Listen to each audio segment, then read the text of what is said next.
Que bueno, libertadores. Me llamo Pingas y esta es la revisión de demonio Dx2. Sorry. God damn it, why does that keep happening every time I eat Mexican food? What's good, liberators? Fingers here. And this is Dx2 Demon Review. And today we are talking about the Asura Lord, aka Grandmaster Slaps, aka Clap Them Cheeks, aka the Clap Master. Let's check out the lore. The king of the Asuras, which are a ferocious race of demons in Hindu lore. Even the gods are troubled by these wrathful beings with immense strength and magical powers. They are very strict in their ways and will relentlessly attack any wrongdoers to enforce their justice. Vairocana, a king of the Asuras, is said to be associated with the Zoroastrian god Ahura Mazda in Buddhism. He is known as Dainichi Nyorai, the supreme Buddha. Okay, you kind of went off into left field a little bit there, talking about Vairocana instead of, the Asura Lord, but I like the first part. Fun fact, if you roll Law in the original Shin Megami Tensei, Asura Lord here is the final boss of the Law route, which is a little contradictory in this statement because it says they are very strict in their ways and will relentlessly attack any wrongdoers to enforce their justice. That sounds like a very law-aligned thing. But there's that one word, their justice, which firmly puts them in the chaos camp because it's like, yeah, we make up our own justice. It's not justice, it's their justice. Let's check out his stats. Alright, as we can see, he is a very beefy boy. 262 strength with maxed out Mitamas, and that is fantastic.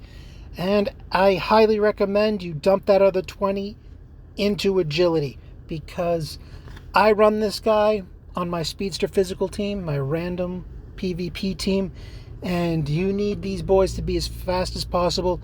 Every drop of agility counts, so I highly recommend going straight 20 into agility, and I dumped the other 10 in vitality because, those Moray sisters, cheap shots, and those alt-cert cheap shots, you gotta keep our boy healthy. He needs as much life as possible to stay in the fight.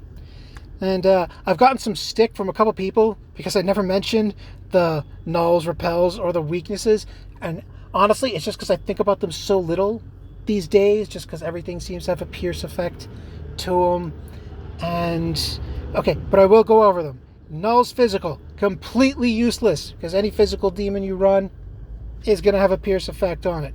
Repels fire, useless, unless you're running him with one of the demons that nullifies the pierce on repels. Repels light, same problem. Null's dark, completely useless. Moving on. Okay.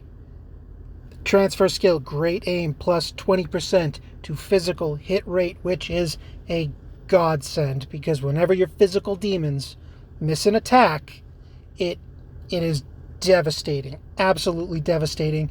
Losing 2 press turns instead of only taking up a potential half a press turn, it's a death sentence in PvP. So this, fantastic. Stabilizes him, makes him highly accurate, which is just terrific. And coupled with his maxed out 180 agility, that's not stellar, but for a physical demon, that's for a powerhouse physical demon, that's terrific. His first unique skill, Endless War, adds physical pierce. While this demon is alive, all party members receive the following effect. All party members will receive the following effect. Plus 20% to critical hit rate. Plus 10% to critical hit damage. Boom! Simple, but ruthlessly effective. Anything that can take you above a Terukaja, right? You get Terukaja on all your demons, a nice 20% attack buff. But then you got skills like these that go on top of that Terukaja, adding that additional 10%, and that's where you really start breaking the game into. So I would highly recommend seeking out skills like that and adding them to your lineup, to your repertoire, whenever possible. You will see some big gains. And the final unique skill, Slaughter All, inflicts almighty physical damage with a power of 210 with a 50% crit rate on a single enemy. The damage of this attack is based on physical skills, nullifies death prevention skills, cuts through all your enduring souls, your endures, and any other manner of you reduce them to 0 and they pop right back fuckery. Takes it right out of the game.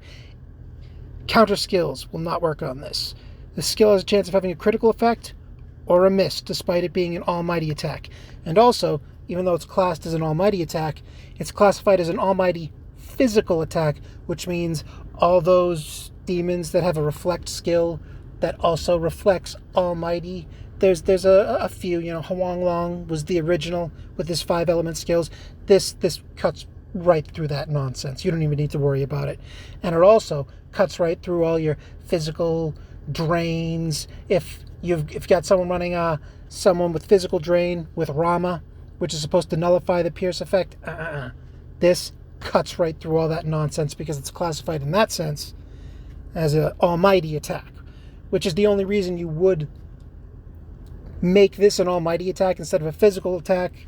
That's the only reason they did it, basically, was to make this a workaround to running a demon with a skill that enforces a drain no matter if you have a pierce effect attached to it. And this skill is basically a mortal attack, okay, without the drawbacks of something being a mortal attack, because there are plenty of demons, very popular demons in PvP right now, that null mortal attacks. But this hits so goddamn hard. If you build Asura Lord right, this will hit so goddamn hard that you won't know the difference. It just drops. Even your Asuras, your Orcuses with that 3,000, 4,000 health pool. This is a one-shot machine, and I can't recommend it highly enough. And right here, it says it costs MP6, but with his second panel, it actually only costs 5. Assuming you've leveled it up to level 6, so you can see level 6, minus 1 MP to the cost of this skill. It starts out at a baseline of 7 MP. You knock it down by leveling up the skill to 6 MP. You get that second panel, 5 MP a shot, which means he can do it on turn 1, making him a fantastic addition to any speedster physical team. Slaughter All, 10 out of 10. Check it out. And I've got him in the Origami archetype at the moment, but he does have a couple of other viable archetypes. I fight with myself every day switching him over to the Psychic archetype, and we'll get to that. But right now I've got him with Gigantomachia, which is the most powerful physical sweep attack that's not unique to a demon, the most powerful transferable physical sweep attack. Power of 160, sweeps all enemies, and since he's got a physical pierce onto him, hey, he can make great work of that. Not so much in PvP. I find myself using Slaughter All first and foremost, but hey, you can put in some good work, and I will link a couple of videos down below where I show off Asura Lord in both PvP and for Origate 2 boss farming. And that's mainly why I have him as Origami, is because when I was farming mag, I needed a lot of mag to catch up to the new swords that came out for Altar World, and I was doing full moon boss rushes, and Asura Lord is an integral part of that, and him having Gigantomachia is also a key component to that mixture. I'll link it down below so you guys can check it out yourselves. And as for his transferables, I've got him with Enduring Soul. Why? Because those Moray sisters and Atropos are a thing, and those bitches can fucking cheap shot your speedster team if you are not prepared. And granted, they have to be some real... Atropos has to be a well-built, bad bitch for her to get, in the upwards of hitting, double tapping you for over 1,500 damage on that first turn. But there are some out there, when you climb into those upper ranks, that is one bad bitch, and you do not want to be caught unawares. This right here ensures that Asura Lord survives that initial cheap shot. So something to be wary of. And it also doesn't hurt for those goddamn alt-cert cheap shots too. And if you couldn't already tell, those demons were specifically designed to shut down your speedster teams. A giant middle finger to everyone who invested in the speed team. But there are workarounds. It's not the end of the world. The speedster physical team is still 100% viable. I will link a video down below that shows my random PvP team, which as of the recording of this video is still 100% viable, still works great, and you can check that out to see that in action. And lastly, Speedster. Why? You know why. I run this guy on my Speedster physical team.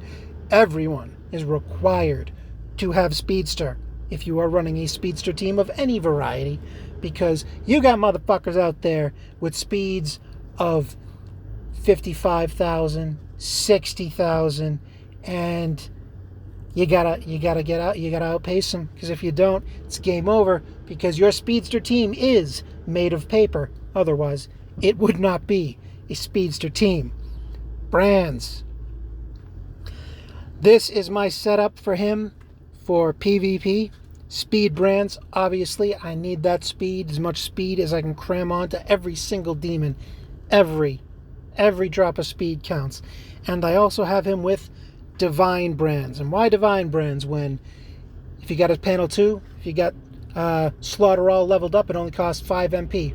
Well, mostly because there's enough of those goddamn undead Alices out there draining your 1 MP, and I want him to be able to fire off his big attack, because all I need him to do is fire it off once, generally speaking. I only need him to shoot off once.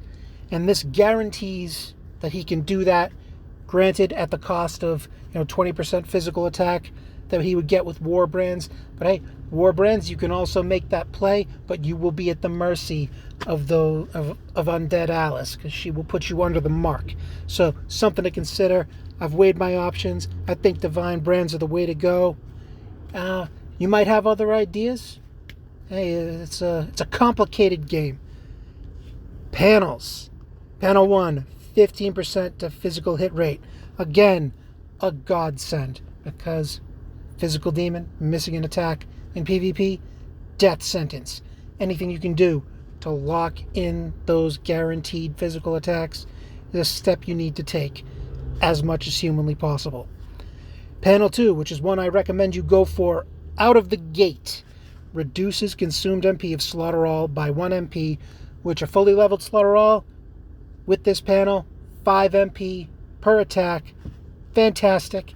Fired off on turn 1, which is what you need to run him. I don't want to say properly, but I do want to say properly, because Asura Lord's he's not a thick guy, he doesn't have a lot of health. Even fully paneled with that extra 500 HP, he's still going to get flatlined pretty quick if anyone's attacking him. So you need him to attack first, you need him to attack fast to use his maximum potential. And finally, the big mamma jamma, panel 3. While this demon is alive, all members will receive the following effect: plus 10% to critical hit rate, plus 10% to critical hit damage. Overdrive. And for those of you who have been paying attention, his Endless War skill gives 20% to critical hit rate and 10% to critical hit damage already, bringing you to a grand total of plus 30% critical hit rate and plus 20% critical hit damage to everyone on your team. If you are running a speedster physical team, I cannot recommend this guy enough. Now, granted, you can only cap his agility out as 180, which isn't speedster in this game's terms. But if you run a full speedy team, right, to like Garuda, Kresvelgar, Shrosha, Kartikeya, you're going to run into teams like the Moirai sisters that are just going to flatline you, with their double tap attack. And even if they don't, you're not going to have enough physical attack power to put them down. And especially if someone runs a double intimidating stance team on you, you're not going to have enough attacks to put them down, and your speedster, all the speed in the world isn't going to mean anything. So it's a very delicate balance of being super fast, but also having enough punch to put down those Moirai sisters teams and those double intimidating stance teams, because that's where you walk a fine line, and you're going to need every single press turn at your disposal to pull it off. And that's where I find a nice balance with Asura Lord Burley. He's not the fastest in the world. He hits hard. Combine him with Kartikeya, Shrosha, he one-shots someone, then Shrosha just comes in and starts shredding everyone else on the team. And you can still get a good speedy team going with this guy on there, even though, again, 180 agility. My speedster team right now is sitting at about 55k with him on it. And I could always take that higher. I see brands that aren't the best, and every few weeks I'm able to tick that speed up a little higher. You get a new brand and just micromanage that. It's ticking up ever higher. So that is the real majesty of the Asura Lord. And before this gets too long, which it probably already is because I'm positively gushing about the Clap Master, let's check out his other archetypes, because some of them are pretty interesting. There he is. Okay. Origami. I've already discussed Gigantomachia, which is what I have. If you're running a full moon boss rush, that can be greatly helpful. Not as helpful in PvP, because even in the reduced MP cost spot, it will still cost you 7 MP to fire off, which even with Divine brands you're not going to get unless your Dx2 provides an additional perk to your MP, and one of their, boosts your MP by 1 random skill that triggers 10% of the time. Can't rely on it, can't trust it. But it has other purposes. The Protector archetype gives us Charge, which I don't see it. I don't see it working all that well. I mean, if you're using him for a Kiwami or some boss battles in Origate or something like that, I mean, sure, get Templar Dragon in there. You can charge him up. This will apply to Slaughter All, I believe. I think. I know, you know what? Don't quote me on that. Never tried it. I don't really recommend this one. But the one I do recommend you strongly consider is the Psychic archetype. Master Assassin. Another 20% damage to single target attacks. This amps up Slaughter All even more. Now, I'm not running him with this at the moment, and Slaughter All is devastating all but the most highly built, ridiculous stall team type demons, your Ashuras and your Orcuses, with 4,000 plus health, which you don't really see too often these days, demons pushing 4,000 health. But this would pretty much ensure death to anything that you clap on. Just instant death, instant mortal attack that nullifies death prevention skills and it is not succumb to the null mortal laws. And lastly, Drain Fizz. Not terribly impressed with any of the elemental archetypes, even though any Drain Fizz, you're running in with Demiurge or Rama that nullifies pierce effects that would cut through this. hey, the world is your oyster. I'm not a big fan of Demiurge or any of those guys because I feel like they kind of waste a slot in order to do this, where their primary purpose is to ensure that a drain gets drained, and I just don't find that particularly worthwhile when that slot could go to something far better. And that, my friends, is the man, the myth, the legend that is the Asura Lord. So remember, folks, in all things, don't get captured. Have a good one.